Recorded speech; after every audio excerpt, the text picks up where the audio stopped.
Thank you all so much for having me. I'm going to pick up my safety blanket. I'll be using this in a minute. I can't thank you guys enough for having me speak today and to try to inspire. And he said a lot of what I was already going to say, but CreatiVets is a nonprofit that does help combat disabled veterans heal through the arts and the music. We have two major programs right now. Our art program, where we enroll combat veterans into the best art schools in the country to teach them how to tell their story through art. So we'll take a veteran from anywhere in the country. In fact, we've helped 2 Native American Marines from the Blackfeet tribes of Montana, flew them to the School of the Art Institute of Chicago to study art for the first time in order to tell their story in a school environment to where they had a syllabus, they were treated like normal students, but they got to learn how to tell their story through art. After that, we display their art at a museum, so they can start talking at the National Veteran Art Museum in Chicago, where they get to talk with civilians and veterans alike about their experiences in a way that they couldn't have before. They could hide their stories in this art. And so our second program, which is a more popular program to the veterans, is our songwriting program. So we bring combat disabled veterans from anywhere in the country to Nashville, Tennessee. And we sit down with pro songwriters, and they get to tell their story for the first time in peer-to-peer mentorship. Sometimes a veteran will come there and say, hey, I can't tell my wife this, but I went through this, or this happened to me. But the day after we write the song, the first person they text that song to is their wife. And they're like, babe, listen to my song. I just wrote a song in Nashville, but it's their story. So first question I usually get after I tell people what I do, they're like, well, how'd you come up with that? That's a really cool idea, but how'd you come up with that? And the underlying question is, why are you the one that came up with that and nobody else? So boom, why me? So in 2006, 2007, my Humvee was hit by 4 separate IEDs, which left me with a left traumatic brain injury, and my buddy was shot and killed beside me. And so when I transitioned, I didn't know what to do when I left. If 0 was killing yourself and 100 was you before war, I was at about a 9. It was only my faith in God that really kept me above sea level. So, but I knew I needed to be better, and I didn't know if the VA, the stuff they were doing wasn't helping. So I decided I needed to take a different route. And at a local community college, I discovered art. I went for business. I was like, I'm going to be a businessman. Started failing the classes because of my brain injuries, my anxieties. I actually had to do one-on-one speeches with my speech teacher because I couldn't get up in front of class of these 18 and 19-year-old kids because that's how bad my anxieties were. And so now I'm in this art class for the first time saying, I want to tell my story, but I can't talk about it, and I don't want to talk about it. And I was doing this drawing up that you'll see up on this board. It's a chalk pastel. And so I'm sitting here, I'm doing everything in color like it's supposed to be, and it gets to the time where I'm supposed to do the grass, which obviously is green. The teacher comes up to me and says, hey, how about instead of doing the grass green, do it something that doesn't make sense to you, but it makes sense the way you feel. And I was like, that sounds dumb. This is really good. Have you seen this thing? It looks really good. I don't want to change this up. Because at the time, I didn't understand how art could affect me. And so I just did, as a good Marine, I just led on, did everything red. And so then they come up to me, the students, when I put this piece up, they say, you put red in there because you watched your friend die. You put red in there because you loved him. You put red in there because you're mad that he died. Every one of these things made sense to me. It put me on my feet. Put me on my butt, really. I was like, this is insane because these civilians know what I'm saying, and I never said a word. So I knew there had to be programs that existed that allowed combat veterans like myself into the doors of these art schools to help me tell my story for the first time. And because of limited time, I'm going to move to the next slide. I just want you guys to know because I'm so grateful. My story is a long one, but that's a little snippet, but it's only getting bigger and better because of what the Bush Institute has done. Since I enrolled, we have all these new programs and new partners. So now not only do veterans get to fly to Nashville, they get to write backstage at the Grand Ole Opry, where nobody else gets access to. They get to tell their story back there. We just partnered with Zach Brown's Camp Southern Ground to offer curriculum for all the veterans going through their programs. We now are enrolling veterans into the University of Southern California to do art for the first time. And none of this was in existence before I started and got accepted to the Bush Leadership Program. And I just graduated in November. So imagine how much more we can do as we keep going up there. So I thank you so much for this opportunity. But I'm going to end it with a song. It's going to make you all sad. It's a song that we wrote for a veteran. He came to town. He's a Navy corpsman. And so a lot of people don't know what a Navy corpsman is, but it's a medic. So Army medics, Navy corpsman. He said that I really want to talk about not just me, but everyone. Like I went through a situation where I was going through some crap, But I want people to understand that it's not just me. The moment I help them, I put them on the chopper, then there's corpsmen on the chopper. Then once they get to the hospital, there's medics in the hospital. He's like, I want a song that talks about all that, but it wraps around my life. And one of the greatest things about this song is it got played on YouTube, has over 1 million hits, and it brought 5 veterans who never sought help before to our programs because they heard this song and it made them leave their house because they wanted to tell their own story. So this song is called They Call Me Doc, and you're not supposed to sing after you eat, so I'm sorry.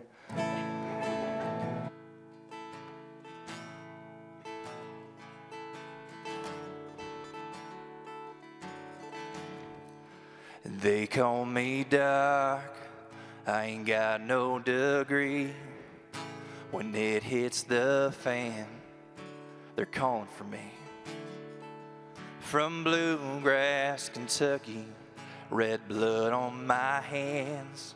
Nobody calls me hero except for my friends. Well, I woke up from dreams to find out they were real. I can tell you how it looks, I can't tell you how it feels. Yeah, I've seen it all, watched heroes who fall, pick them up till they stand tall.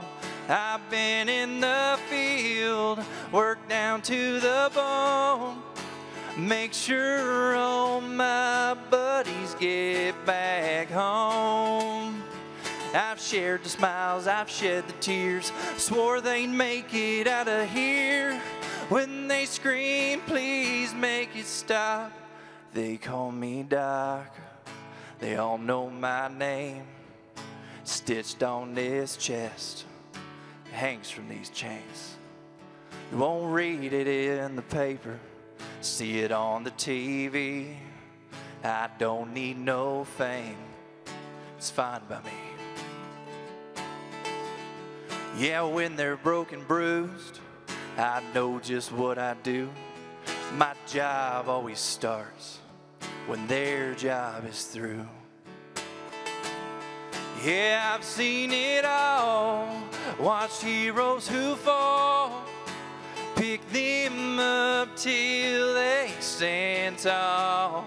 I've been in the field, worked down to the bone, make sure all my buddies get back home.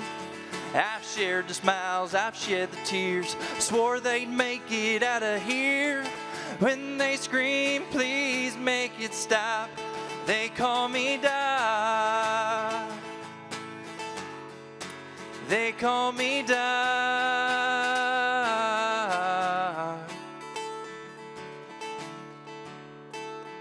Now you'll never know the heartache of looking a grown man in the eye when he asks, am I gonna make it?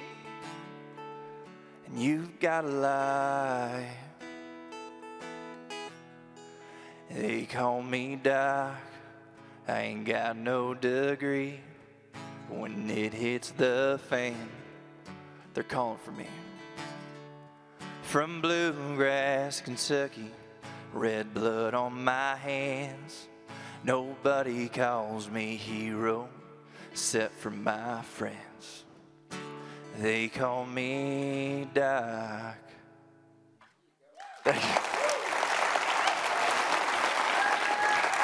Thank you. Thank you guys so much. Thank you. Thank you so much.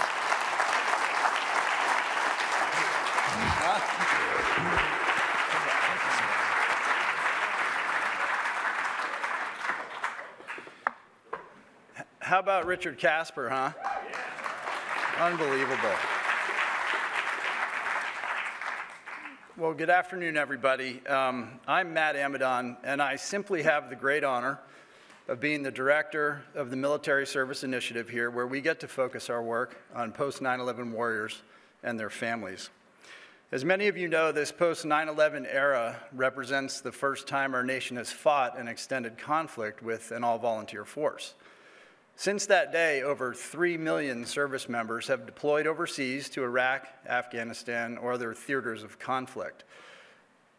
But what these 18 years reveal is that our post-9/11 warriors and their families have answered the call and continue to do so, volunteering to serve and to serve during a time of great danger.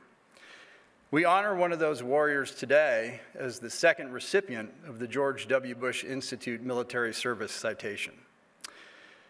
Now, this generation of warrior family is defined by resilience, mission first, never accepting defeat, and never leaving a fallen comrade behind.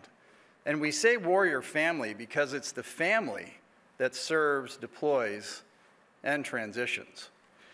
We at MSI are focused on fostering that successful transition from military to civilian life, and there are three imperatives that guide us. One is the moral and social that you all know so well. Simply, it's the right thing to do. But it is a national security issue and the imperative to preserve our all-volunteer force.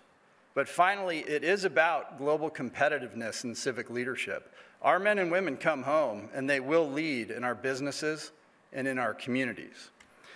And while every transition is unique, there are three things that guide us: optimizing health and well-being and leveraging meaningful education and employment opportunities. This is where MSI focuses our work, not just because it's the right thing to do, but it's the smart thing to do.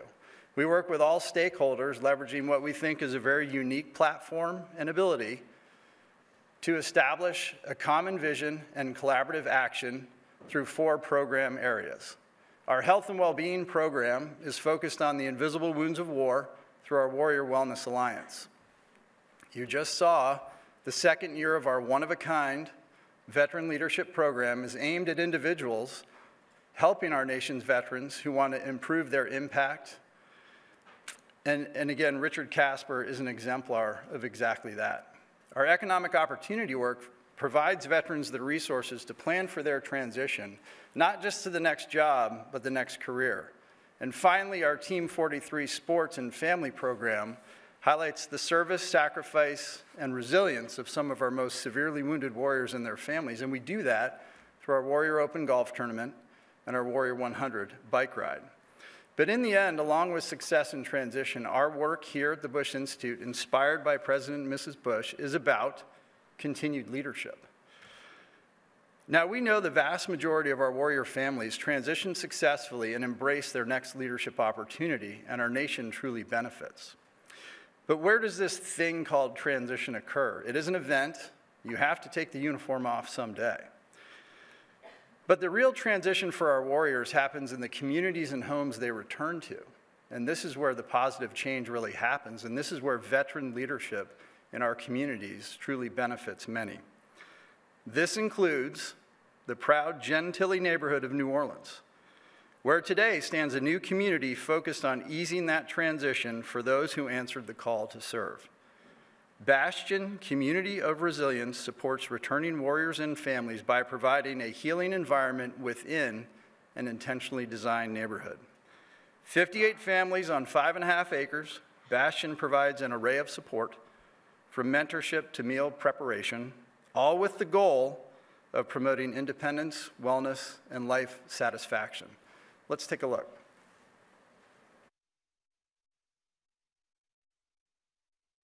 I created Bastion in response to the epidemic of traumatic brain injury as a result of the use of improvised explosive devices in the war on terror. We are saving lives on the battlefield much better than we did in the past, and as a result, warriors are sustaining really catastrophic injuries that they might not have survived in the jungle of Vietnam. With that comes the added responsibility to provide long-term care for those warriors who will need assistance in the activities of daily living. What jumped out to me, what separated Bastion from any other normal community, was the love that I felt. It was something that stayed on my mind, that there has to be some community for folks like me, like veterans like me, that just coming from war, that just wants to settle in a home where it's other people like me. We believe that the role of community is critical in the ongoing recovery and reintegration for our warriors and families. The things that I've encountered here that I receive, I like to reciprocate, I give back. That's what makes Bastion living here great, because If you need the support, it's here. And if you want to give back, you have that opportunity as well. Anecdotally, we know Bastion is working because we observe our warriors making these life course transitions. They're going back to school, they're going back into the workforce, starting new careers, they're starting families. They're making that next step, a life that is prosperous and connected, and one in which they are able to continue their service to the country.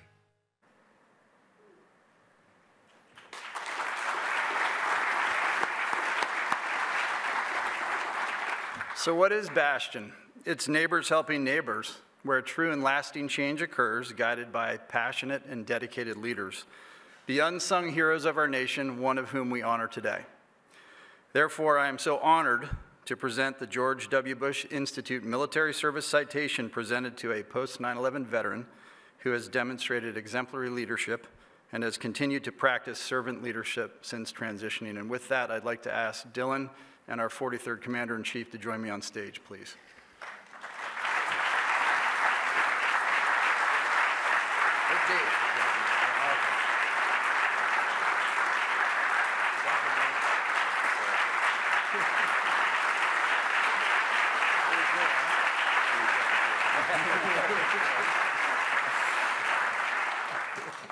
Ladies and gentlemen, the citation reads, Dylan Tête has chosen servant leadership at each stage of his career, following a distinguished record of military service and leadership in combat. He answered his next call to serve. Dylan set forth to build a community equipped with the tools to support the transition of warriors and their families that face the invisible and visible wounds of war. So on this day, April 11th, 2019, let it be recognized that Dylan Tête is cited for his service to a grateful nation and for his works on behalf of those who have worn the uniform of our United States. Ladies and gentlemen, Dylan Tête. There you go.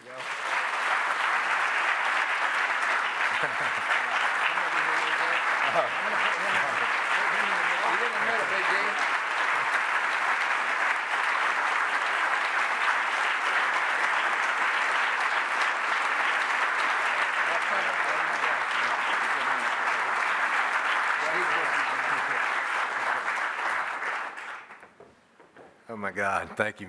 Thank you, Matt. Thank you, Mr. President. If I would have known we were going to show that video at the Bush Center, I would have buttoned my shirt. I'm sorry, Mrs. Bush, you had to see all my chest hair.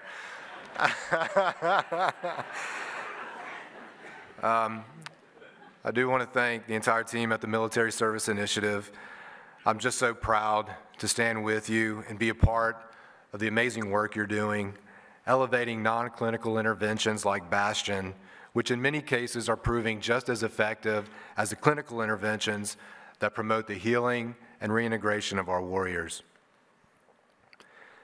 And to my Commander-in-Chief and First Lady, Mr. President and Mrs. Bush, I'm overwhelmed with gratitude, and I humbly receive this recognition on behalf of all my comrades who are living with brain injuries, but whose legacies shall endure, much to your credit and constant devotion to all our warriors and families. Thank you.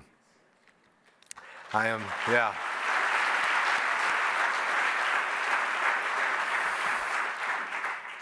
told by many in the industry that if you can build a $13 million supportive housing development in New Orleans, then you can build one anywhere.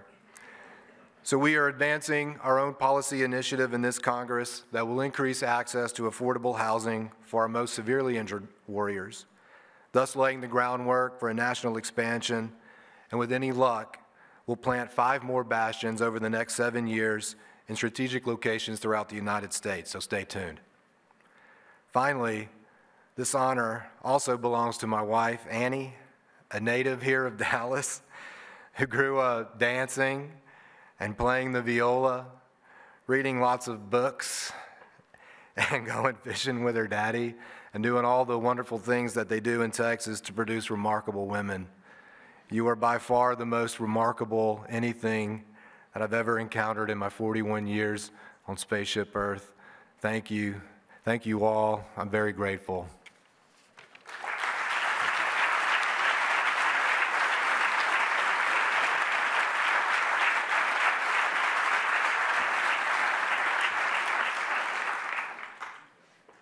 Ladies and gentlemen, the military is but one variable that impacts our global stage, and I know we look forward to our next conversation. And as today, this afternoon, we ponder the complexity of our today and tomorrow, please join me in welcoming Dr. Henry Kissinger and our President and CEO,